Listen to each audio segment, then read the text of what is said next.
It was a normal day in the Mind Palace. The twins were sparring. Virgil was helping Logan practice his vocab cards. Patton and Janice were making dinner. "Pat, you go get the twins," Janice said. "I'll go get Virgil and Logan." "Okie dokie," Patton said as he started skipping off to the armory. Janice walked away to the library. "Dinner's ready, you two," he said when he got there. "All right, thank you, Janice," Logan replied as he got up from his seat. Virgil got up and walked with them down to the dining room. As they all sat down, they heard Roman's high-pitched shriek from the armory. The three of them ran down to the armory, and when they got there, they saw a most horrifying sight. Patton lying limp on the ground, blood coming out of somewhere on his upper chest. Meanwhile, Roman was crying, and Remus was frantically trying to figure out how to help.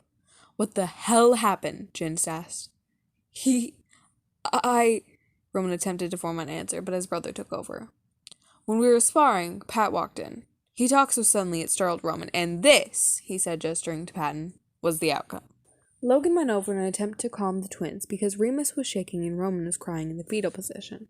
Virgil started panicking, saying to himself, "Dad's gonna die. I'm never gonna see him again," over and over.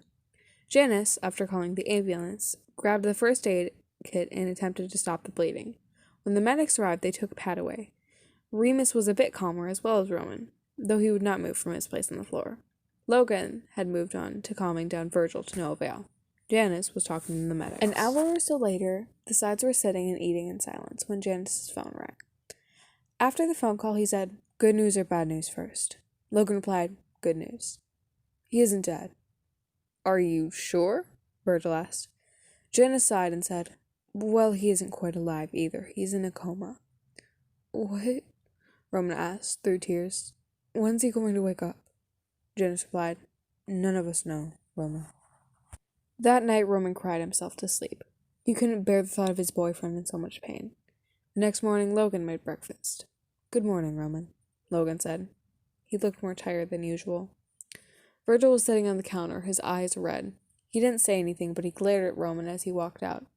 Roman attempted not to burst into tears as he went back into his room, not even grabbing the toast Logan made for him. A week later, the sides visited Patton in the hospital, the drive being oddly quiet. Normally they would be arguing about something or singing along to the radio, but not now. They were so quiet you would be able to hear a pin drop. When they arrived at the hospital, they were told what room Patton was in, and they all went in. Patton looked so at peace. Well, apart from the red that stained the scrubs he was wearing. You could now clearly see where Roman had cut. The scars were healing, but still very prominent. There was a line going from right below his right ear to somewhere under his shirt. The scar was no longer bleeding, but it did look quite red. Patton lied there, motionless. The only noises in the hospital were the beeping of the heart rate monitor and the soft weeping of Roman.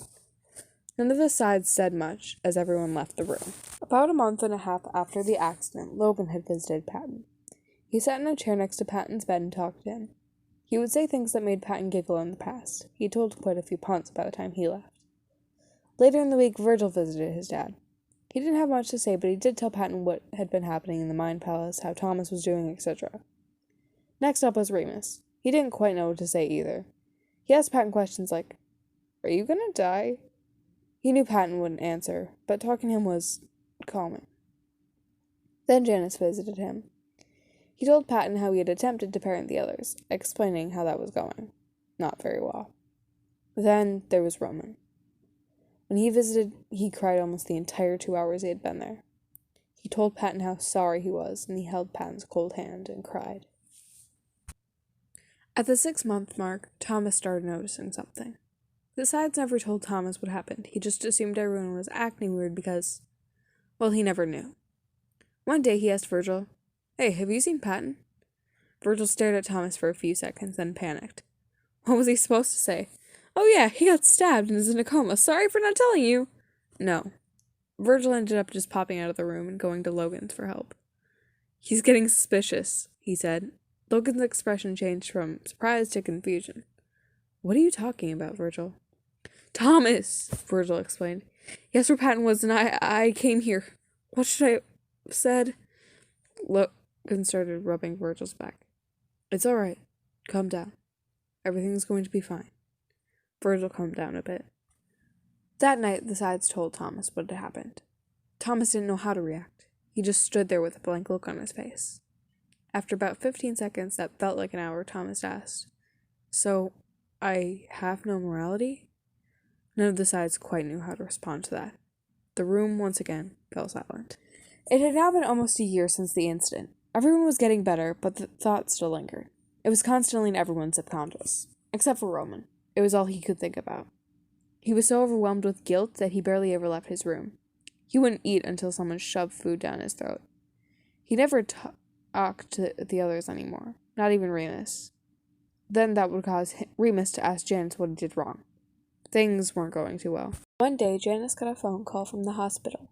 He burst into the living room where Logan, Virgil, and Remus were and said, "Get in the car, bitches!" The three, being confused, walked out to the car while Janice went to get Roman. He opened the door a bit more calmly this time and said, "Hey, Ro, we're going down to the hospital. Want to come?" Roman turned around so Janice could now see Roman had huge eye bags, no makeup on, and was wearing Patton's cat hoodie. "Do I have a choice?" the prince asked. "Nope," Janice replied as he dragged Roman out to the car. When they had been in the car for a bit, Remus finally asked, "Where are we going?" Janice simply smiled and replied, "You'll see." The rest of the ride was quiet. When they got to the hospital, everyone was quite confused. Janice was leading the others into the hospital. When he said, "We're here to visit Patton Sanders," Romanos broke down. Remus saw this and hugged his brother. This calmed Roman down a bit. When they were walking through the halls, Logan asked, "Why are we here?" Janice once again just smiled. Janice entered the room first and stepped to the side. When Patton saw his friends, he got extremely excited. He got up and hugged Janice as tightly as he could. Then Virgil entered. He looked at his dad and it didn't hit him for a second. When it did finally hit him, he hugged Patton tighter than he ever had. Patton was overfilled with joy even though he was confused. He'd only remembered lying on the cold concrete floor of the armory and seeing everyone rush in. So imagine his surprise when he wakes up in a hospital bed. When Virgil finally let go of him, he smiled at Logan.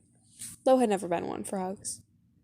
When the twins walked in and saw Patton, Remus got so excited he couldn't handle it. He ran up and attacked Patton and hugged. Patton just giggled and hugged him back. Then there was Roman. When he saw Patton, he felt so many emotions at once. Guilt, because if it wasn't for him, none of this would have happened. If it wasn't for him, Patton would have never been in a coma. He also felt relief, knowing that the love of his life was all right. Roman, for the first time in a year, actually smiled. When Patton turned around to see Roman, his eyes lit up. He ran over to the prince and hugged him. Roman had been so lost in thought when Patton hugged him, he jumped. "Are you okay?" Patton asked, letting go of Roman. He thought for a second and asked, "Physically or emotionally?" Both?" Patton said, worry in his voice. "In all honesty," Roman said, "I'm doing much better now that you're here." That night, the sides figured out that no one had informed Patton on what happened. He thought he just spent a night in the hospital. When the sides got home, they explained the fact that he had been gone for a year. Patton was so confused. Had he really missed that much? That night, Patton was even more confused when he was sitting in his room, waiting for Roman to come and cuddle him, but he never did. He texted Roman and said, "Hey, you want to come cuddle?" He waited a bit, but he just got left on red. He tried to give his boyfriend the benefit of the doubt and thought, well, maybe he fell asleep. And then he attempted to go to bed as well. The next day, Patton attempted to talk to Roman, but he just walked away. Patton began to question it. What happened? And, is he breaking up with me? Were the most common questions on his mind. The others could see the stress and sadness on Patton's face each time Roman ignored him. One day, Janice asked Patton, after Roman had left the room, "Hey, are you alright?" Patton then replied, "Oh, I'm just great." Janice was slightly shocked at this. He had never heard Patton use sarcasm before. "Is there something I could do to help?" Janice asked, the shock still in his voice. Patton sighed and said, "Why does he hate me?" "I don't think he hates you, Patton," Janice replied. "Then why?" Patton replied with a shaky voice. "Why does he ignore me?" Janice took a deep breath and said, "Because he's scared." Patton stood there with a puzzled look on his face. "He thinks that you're going to hate him," Janice continued. "Why would I hate him?" Patton asked. "Possibly because he nearly killed you?" "Oh shit," Patton said right before he ran. Janice stood there, confused, because Patton just swore. When Patton got into Roman's room, he saw Roman crying as Remus, who was facing the door, was holding his brother. When Remus saw Pat, he motioned for him to come over. Patton went and sat in the bed beside the twins.